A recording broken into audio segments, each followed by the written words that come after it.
Assalamualaikum warahmatullahi wabarakatuh. Hai para pencinta catur dan para catur mania, selamat datang kembali di Legenda Catur Dunia.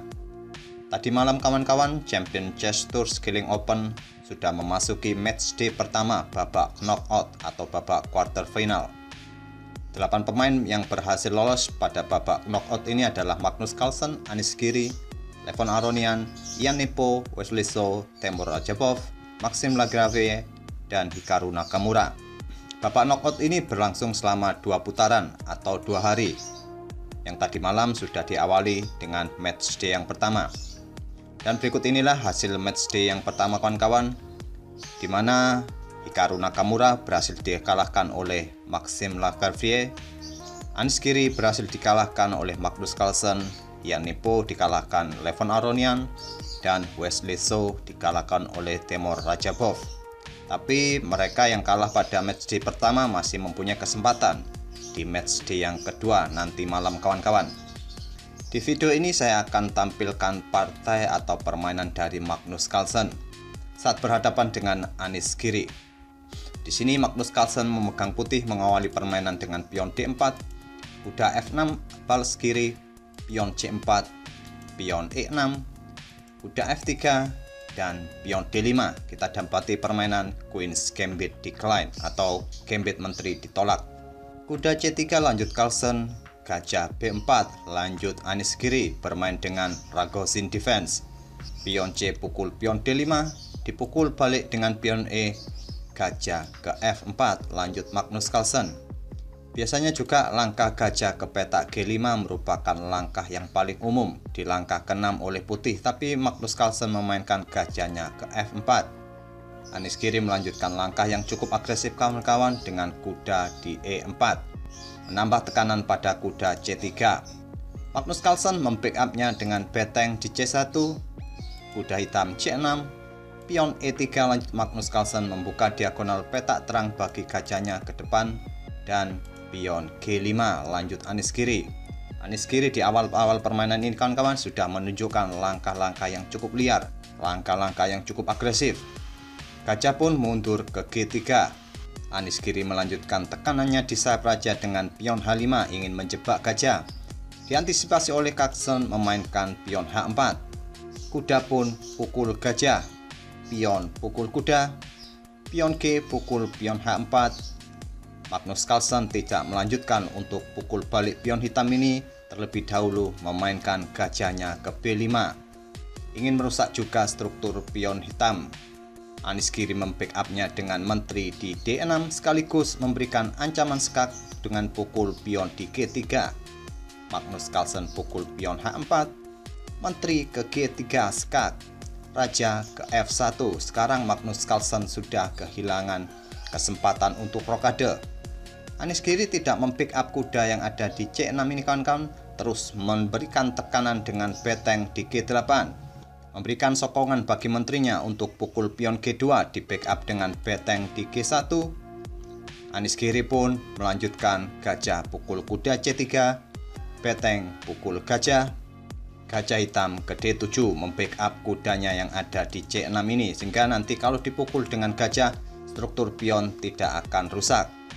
Magnus Carlsen mengangkat betengnya ke C5, memberikan ancaman pada pion D5 dan pion A6. Balas Anish Giri mengancam gajah, gajah mundur ke A4, menteri hitam mundur ke D6 melindungi pionnya. Di sini Magnus Carlsen memutuskan untuk bertukar perwira.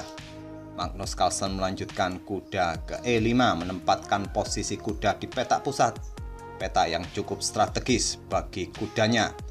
Sebetulnya kawan-kawan, kuda putih ini ingin mengincar gajah hitam di C6 sehingga struktur pion nanti akan rusak. Anish Giri mengantisipasinya dengan menempatkan gajah ke B5 skak, raja ke E1, dan Anish Giri pun rokade panjang. Coba kita berhenti sejenak kawan-kawan dan perhatikan posisi kedua pemain. Kira-kira sampai langkah ke-21 ini, posisi siapakah yang lebih baik? Saya rasa posisi Anish Giri lah yang jauh lebih baik daripada Magnus Carlsen, di mana raja Anish Giri sudah dalam posisi yang cukup aman di belakang para pionnya.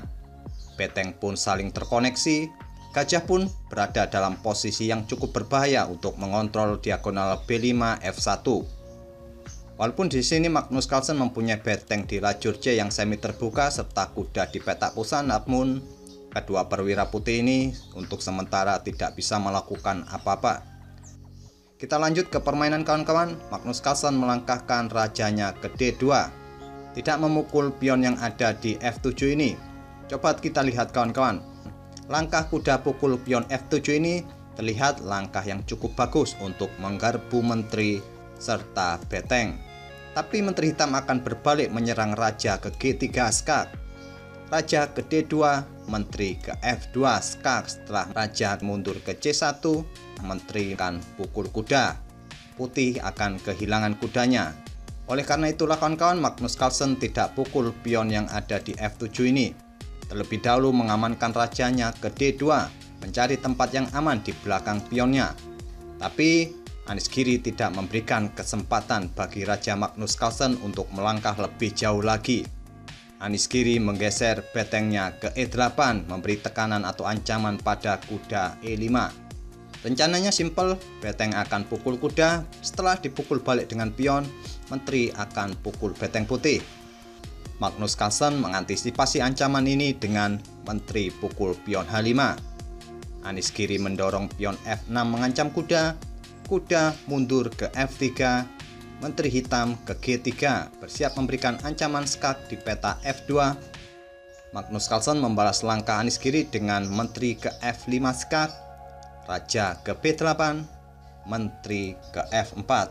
Magnus Carlsen ingin mengajak bertukar menteri. Pertukaran ditolak oleh Anish Giri melangkahkan menteri ke F2 skak, raja ke C1.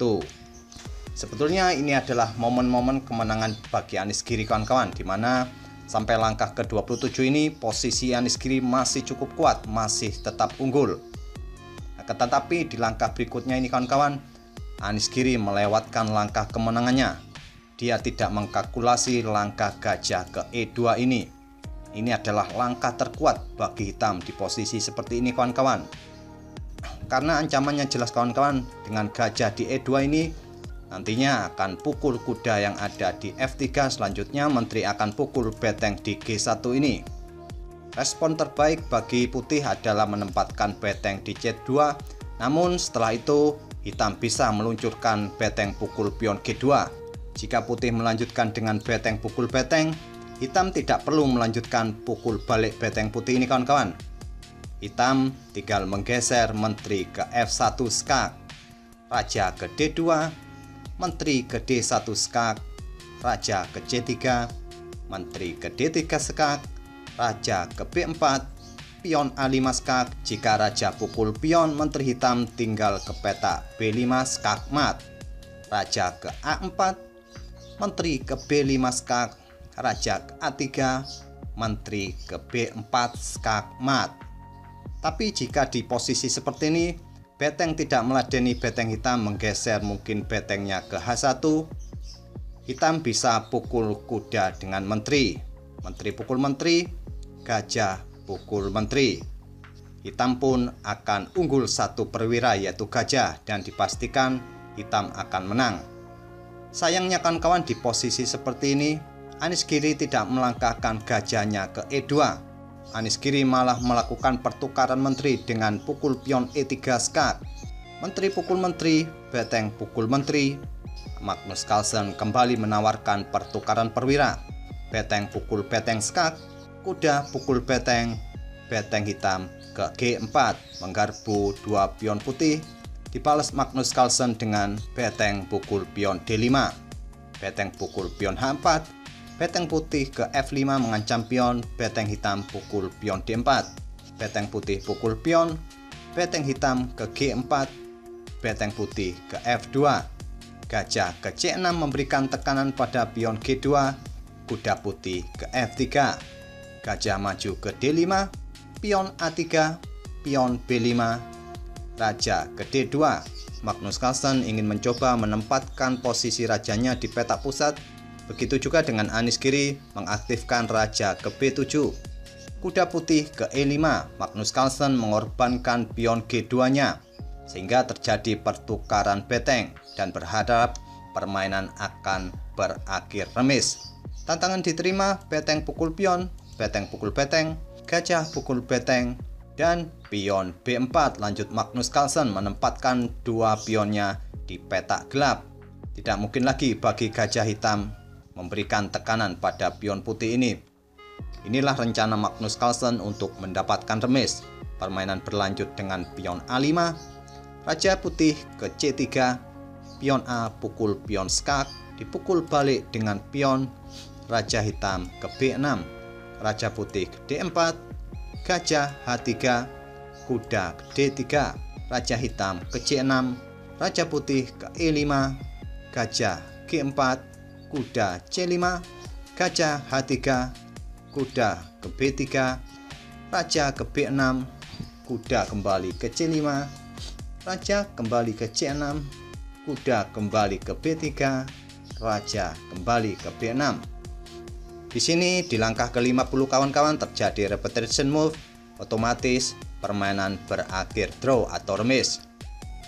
Sangat disayangkan kawan-kawan, Anish Giri melewatkan momen kemenangannya untuk mengalahkan Magnus Carlsen. Di langkah ke-27, dia melewatkan langkah gajah ke E2. Tapi itulah kawan-kawan yang terjadi tadi malam, permainan berakhir remis. Tadi malam, Magnus Carlsen dan Anish Giri bermain 4 kali. 3 kali seri, Magnus Carlsen 1 kali menang.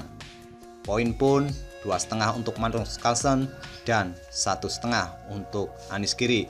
Anish Giri pun masih mempunyai kesempatan membalas Magnus Carlsen nanti malam di matchday kedua babak quarter final. Oke kawan-kawan, itulah permainan dari Magnus Carlsen dan Anish Giri pada game pertama babak quarter final matchday pertama. Sampai bertemu di video-video berikutnya. Wassalamualaikum warahmatullahi wabarakatuh.